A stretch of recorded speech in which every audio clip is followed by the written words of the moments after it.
గురుర్బ్రహ్మ గురుర్విష్ణు గురుర్దేవో మహేశ్వరః గురు సాక్షాత్ పరబ్రహ్మ తస్మై శ్రీ గురవే నమః. మాతృభ్యో నమః, పితృభ్యో నమః, ఆచార్యదేవేభ్యో నమః, ఋషిభ్యో నమః, పితృదేవతాభ్యో నమః. ప్రియమైన యూట్యూబ్ శ్రోతలారా, దీపదాన మహిమ, సాలగ్రామదాన మహిమ, స్నాన మహిమ ఇలాంటివి ఇంటూ వచ్చాము. కన్యాదాన మహిమను గురించి ఈ దినం చెప్పబడుతుంది. మాఘాది పంచకము వివాహానికి శ్రేష్టమైంది చెప్పబడిన కార్తికేయ మార్గశీర్షేని కాళిదాసిచ్చిన అనుకూల వచనాన్ని బట్టి కార్తీకంలో కూడా పెళ్ళిళ్ళు చేస్తున్నారు. దాన్ని మనం ఖండించలేము. కార్తీకము వాస్తవానికి వాస్తుకు, గృహారంభ గృహ ప్రవేశాలకు సర్వశ్రేష్టతము. మరి కన్యాదానం చేస్తే ఇటు దశ పూర్వేషాం దశ అపరేషాం అని, ఇటు జరిగిపోయిన 10 తరాలు, రాబోవు 10 తరాలు మోక్షగతి పొందుతాయి అని చెప్పడంతో కన్యాదాన మహిమకే చాలా శక్తి ఉంది. ఇంకా కార్తీకంలో కన్యాదానం చేస్తే ఎంత గొప్పదో ఈరోజు కథ ద్వారా తెలుసుకుందాం. మాన్య రాజేంద్ర కార్తీకమందు వేద విహిత కన్యాదాన విధుల సలుప 3 తరముల పితరులు ముక్తి నొంది రక్షచేతురు వంశవృక్షంబు నిరతి. మనం కన్యాదాన మంత్రం ఇక్కడ వ్యర్థమైపోతూ ఉంది. దశాపరేషాం దశ పూర్వేషాం అని మనం 20 తరాలకు అంగీకరిస్తే, ఇక్కడ వశిష్ఠ భగవానుడు వేద విహితమైన వేదములలో చెప్పబడిన ప్రకారంగా కన్యాదానము చేసినట్టయితే ఈ మాసంలో 3 తరాల పితరులు, ఇంతకుముందు స్వర్గం చేరిన నరకం చేరిన వారు కానీ ముక్తి పొందుతారు, శాశ్వత జీవన్ముక్తి పొందుతారు. వంశాన్ని ఆ కన్యాదానము అభివృద్ధి పరుస్తుంది అని చెప్పాడు వశిష్ఠుడు. దాని కథ చెప్తున్నాను. ద్వాపరమందు వంగభువి పాలకుడొక్కడు యుద్ధభూమిని ఆటోపపరక్రమై వైభవ భటులు తరుగంగా. యుద్ధభూమి ఆటోపపరక్రమ పరాక్రవైభవ భటులు తరుగంగా. పరాభవగ్ని సంతాపముతోడ నర్మద వనస్థలి చేరి సతీ సమేతుడై తాపసవృత్తి చేకొనియు తామస భావ నివృత్తి పొందగన్. ద్వాపరయుగంలో వంగభూమి అంటే ఇప్పుడు బెంగాలు రాష్ట్ర పాలకుడు యుద్ధభూమిలో బహుపరాక్రమవంతులైన భటులు నశించిపోగా ఓడిపోయి పరాభవంతో నర్మదా నదీ తీర వనస్థలిని చేరుకొని సతీ సమేతుడై తాపస వృత్తి చేకొనియు తామస భావంతో తాపసుడయ్యి కూడా అజ్ఞానం వాడిని వెన్నంటి ఉంటుంది. రూప సౌందర్య యవ్వన రోచిదనరు ప్రథమ పుత్రిని బహుధన లబ్ధి పొంది విక్రయించుచు కళ్యాణ విధుల నెరిపే మౌని పుత్రుడు మనమున మధన పడగా. అక్కడ ఒక మునీశ్వరుని పుత్రుడు, ఇతని కుమార్తెను చూచి రూప సౌందర్య రాశి కాబట్టి కన్యాశుల్కం సమర్పించి డబ్బుతో కొన్నాడు మౌనిపుత్రుడు. వీడు ఎంత నీచుడు రా, వీడు తపోవృత్తిలో ఉండి కూడా నాకు బిడ్డనిచ్చేదానికి డబ్బు తీసుకున్నాడు చూడు అని బాధపడుతూ ఉండగా తామసభావుడై ఈ కళింగరాజు బిడ్డను అమ్ముకున్నాడు రూపవతిని. కన్న కుమార్తె నమ్ముకొని కాసులతోడు సజీవయాత్ర సంపన్నము చేసినట్టి కాసులుతో అమ్ముకున్నాడు. ఆ వచ్చిన ధనంతో జీవయాత్ర చేస్తూ ఉన్నాడు. కులపాంసుడు పేరు సువీరుడైన వాని పేరేమో సువీరుడు, ధర్మవీరుడు. కానీ కులానికి చెడ్డబుట్టాడు, బిడ్డను అమ్ముకున్నాడు. ఏమున్నది వాని వృత్తమున ఉచ్చము, వాని వృత్తంలో వాని చరిత్రలో మెచ్చదగింది ఏదైనా ఉందా? తుచ్చుడు నవ్వుచు మెలుగుచున్ నీచుడైతు కన్న ద్వితీయ పుత్రికను కాసుల కమ్మ తలంచుచుండగా కన్న కుమార్తెను, రెండో కుమార్తెను కూడా కాసులకు అమ్మడానికి పూనుకున్నాడు. ఒక్క మునీంద్రుడచ్చటికి అనూహ్యముగా తను తెంచి. ఈ సమయంలో ఒక మహర్షి వచ్చాడు. మక్కువన్నిక్కమెరింగి నిజం తెలుసుకొని శాస్త్రగత నీతుల దెర్పసు వీరునంతటన్ ప్రక్కన చేర్చి, మరి శాస్త్రగతితో కన్యాదానం చేయాలి కానీ అమ్ముకోకూడదు అని సువీరునికి చెప్పదలిచి ప్రక్కన చేర్చి సౌమ్యమున చెప్తూ ఉన్నాడు.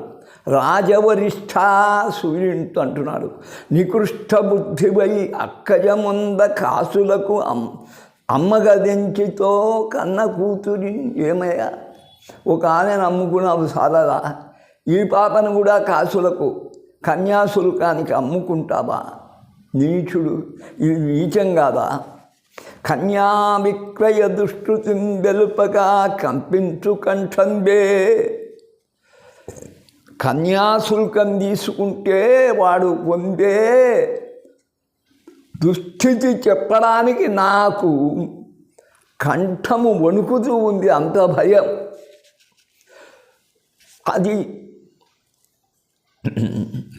ఆ అన్యాయం బది పూర్వసత్కృతుల మాయం చేసి కన్యను ఎప్పుడు అమ్మాడో అంతకుముందు ఎన్నో పుణ్యకార్యాలు చేసి ఉంటాడు, అదెల్లా మటుమాయమైపోతాయి. భూతోద్ధతిం విన్యాసంబున నర్తనాకృతులను అభిలంబు సృష్టించి సన్మాన్యం చేర్చు యమాలయ స్థితికి సామాన్య ప్రజలు నిలుతురే. ఎంతటి మహారాజులైనా ఎంతటి దాతులైనా కన్యాదానం చేస్తే వానికి నిజంగా పిశాచం పట్టినట్టు ప్రవర్తించి వాడు చివరకు యమాలయం చేస్తాడు, నరకం పోక తప్పదు. కన్యాదాన ఫలితం, కన్యాశుల్క ఫలితం. మరి ఇంకా సామాన్య ప్రజలు నిలవగలరా? పట్టినమ్మిన వారసి పత్రనామ ఘోర పాతక బాధలు కుడువవలయు. కుమార్తె నమ్మితే నరకలోకంలో వారసీ పత్రము రంపల్లాగా ఉంటాయి, తిరుగుతుంటాయి చక్రాలు. దానితో నలగాలి, బాధలు పొందాలి. అట్టి ధనమున చేసడి అట్టి కృతులు పరమ పూజ్యంబులయ్యును వ్యర్థమగును. కన్యాదానం తీసుకొని దానితో వాడు సత్రం కట్టించిన, బావి తొప్పించిన అవెల్ల కూడా వ్యర్థమవుతాయి. కాన కార్తీక మాసాన కన్నసుతను దానమనరింపుము యోగ్యుడెవ్వరనికిచ్చి. అందుకై తెలివి తెచ్చుకొని ఇప్పుడే ఒక తప్పిదం చేశావు, ఈమెనన్నా మంచి యోగ్యుడైన వరుణ్ణి తీసుకొని వచ్చి కన్యాదానం చేయవయ్యా.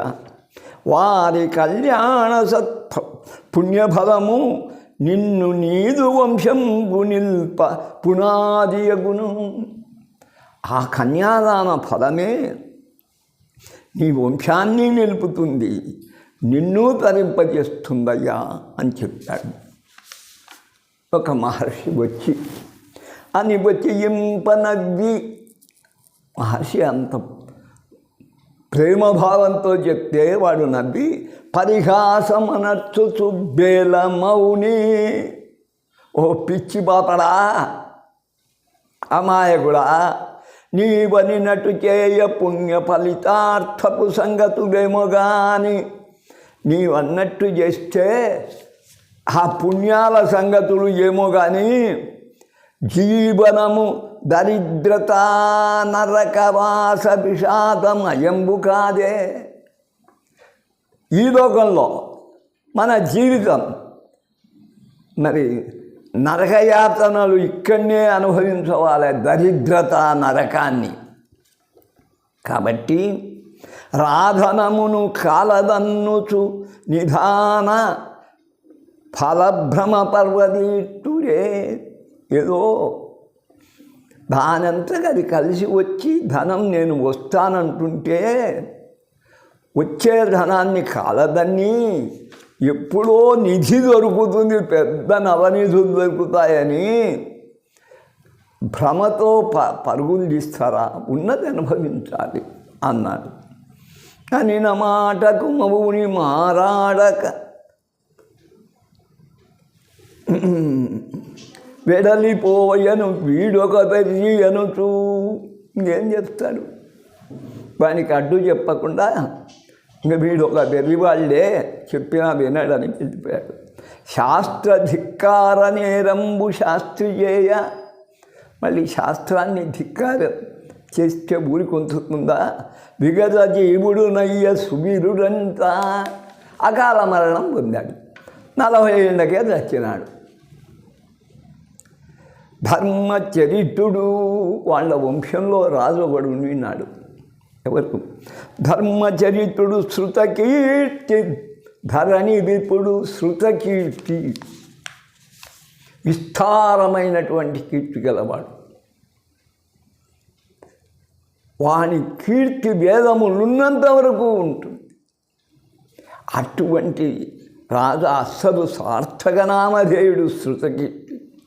స్వర్గపరమున సుఖముగా సంచరించి దేవలోకంలో శాశ్వత భోగాలు అనుభవిస్తూ ఉండి మనుమడైన సువీరుడు మతిని దప్పి. మనవడు అంతే, కొడుకు. ఈ సువీరుడు అనేవాడు మతిని తప్పి దుహిత నమ్మిన విద్రోహ దోషకృతిని. 2 బిడ్డలు అమ్మినటువంటి ఆ పాప ఫలితంగా శృతకీర్తికి తగిలింది 3వ తరం. వాళ్ళ తాత నరకమునందు త్రోయబడి స్వర్గం నుంచి ఒక్కసారి నరకంలోకి పారేశారు.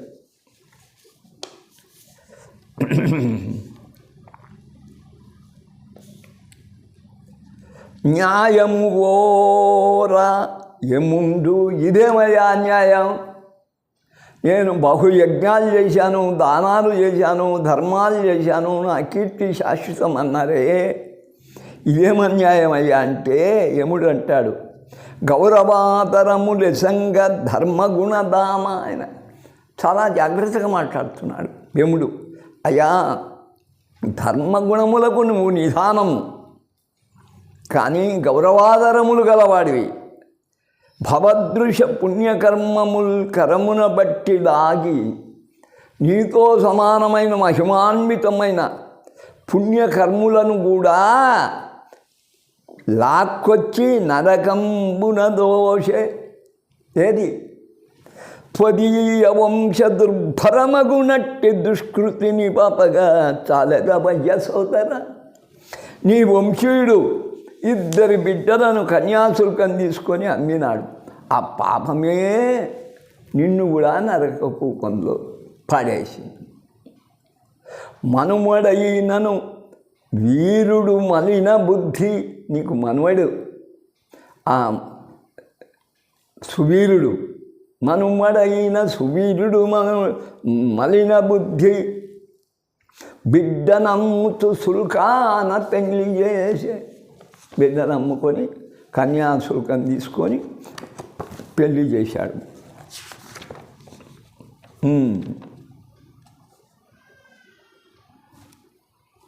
వాడు చేసిన పాపంబు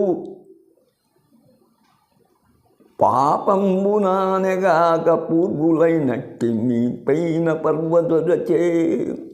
వాడు చేసిన పాపము వానినే కాకుండా వానిగాక పూర్వులైనట్టి మీ పైన పర్వతచే, పూర్వీకులైనటువంటి మీ పైన కూడా ప్రభావం చూపుతుంది ఆ వాని దుష్కృతి. మరి ఎట్లయ్యా అంటే యముడు చెప్తున్నాడట ఆయన మీద దాలికొని, ధర్మప్రభువు కాబట్టి సుసకీర్తి మీద దాలితో. దీనికొక్క ఉపాయము తేటపరుచు వినుము శృతకీర్తి నీదగు వ్యతలదలుగు. నా మాట వింటే నీ బాధలు పోతాయి. పరగు నర్మద తీరాన పర్ణశాల, నర్మదా నదీ తీరంలో ఒక పర్ణశాల ఒప్పుతూ ఉంది. అచ్చట గలదు సువీరు అర్థాంగలక్ష్మి. నీ మనవడైన సువీరుని యొక్క బిడ్డ అక్కడ ఉందయ్యా, అచ్చటికేగు అక్కడికి పో. నీకిడుతు అంచిత మానవ రూపమిప్పుడే. తద్గుణమైనటువంటి పూర్వం నీ రూపం ఏదుందో మానవ రూపం ఇస్తాను వెళ్ళు. మచ్చికతోడ వీరు సతి మన్నన పొంది ఎట్లయినా నీ మనవరాల్ని ఒప్పించుకొని, సువీరుని భార్యను ఒప్పించుకొని, తదీయ పట్టికి ఆమె కుమార్తెకు, 3వ కుమార్తె ఉంది, నచ్చిన వాణి తెచ్చి, ఆమె కోరుకుంటూ ఉన్నవాడిని, ఆమె ప్రేమలో పడింది. ఆ ప్రేమిస్తున్న మునికుమారుని తెచ్చి నవనందన చందన పుష్పమాలికల్ నెత్తన అలంకరించుతును. నందనోద్యానవనంలో ఉన్నటువంటి చందన పుష్పముల మాలలు వేసి మెర్పున కన్యను దానమిచ్చినను. నీవు ఆ పాపను నువ్వు కన్యాదానం చేస్తే పూర్వులందరూ పాప విముక్తులగుచు. పెద్దలంతా కూడా పాపాన్ని నుంచి తొలగి నిన్ను దీవించి స్వర్గంబు నిలుపుకొంద్రు. నిన్ను దీవిస్తూ శృతికిట్టు పోయి ఎంత పని చేశాడు చూడు. నిన్ను శ్లాఘిస్తూ పాపం స్వర్గం నుంచి నరకం రాకుండా నిలబడిపోతారు. అనుచు తెలిపిన శృతకు కీర్తి అట్లు చేసి కన్యాదానం స్వయంగా మానవ రూపంలో వెళ్ళి చేసి పూర్వ సద్గుతి సౌఖ్యాల పొందగలిగే. మళ్ళీ స్వర్గలోకం పోయి పూర్వ వైభవాన్ని పొందగలిగాడు కన్యాదాన మహిమతో. వేదనియతి కన్యాదాన విధుల సల్ప, వేదనియతి కన్యాదాన విధుల సల్ప. కల్మిలేకున్న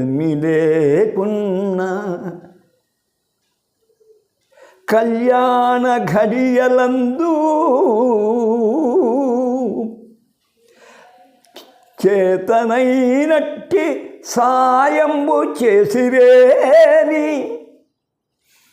పుణ్య ఫలితాన సమకూరు భుక్తి ముక్తి. ఇది నా రాగం. అన్నీ ఇలా పాడాలంటే సాధ్యమా? వేదమునందు చెప్పబడినటువంటి విధి విధానాల్లో కన్యాదానం చేయడానికి శక్తి లేకపోవచ్చు. కన్యాదానం చేయాలంటే కొంత ఖర్చు అవుతుంది. బ్రాహ్మణికి దానితో పాటు సువర్ణదానం ఏదైనా చేయాలి. ఆడంబరంగా పెళ్ళన్నా చేసి ఇవ్వాలి. దానికి శక్తి లేకపోతే, కల్మి లేకుంటే, ధనం లేకుంటే ఏం చేయాలి? కళ్యాణ ఘడియ యందు ఎవరైనా పెళ్లి చేసుకుంటుంటారు. ఆ కళ్యాణ ఘడియలలో చేతనైనట్టి సాయంబు చేసి ఒక బీదవాడు కన్యాదానం చేస్తుంటాడు, పెళ్లి చేస్తుంటాడు. వానికి కాస్తో కూస్తో నువ్వు సహాయం చెయ్యి. ఆ పిల్లకు తాళి తేవడమో, వస్త్రాలు పెట్టడమో, ఏదో ఒకదానికి సహాయం చేసి పెడితే, లేకుంటే అన్నదానం వల్ల నాది పెళ్లి ఖర్చు, ఇలా చేస్తే ఆ పుణ్య ఫలితాన సమకూరు భుక్తి ముక్తి. పేదవారి వివాహాలకు సహాయం చేస్తే కూడా చాలు, ఇహలోకంలో భుక్తి లభిస్తుంది, పరలోకానికి ముక్తి లభిస్తుంది. ఇది కన్యాదాన మహిమ. ఓం తత్సత్. సర్వే జనా సుఖినో భవంతు.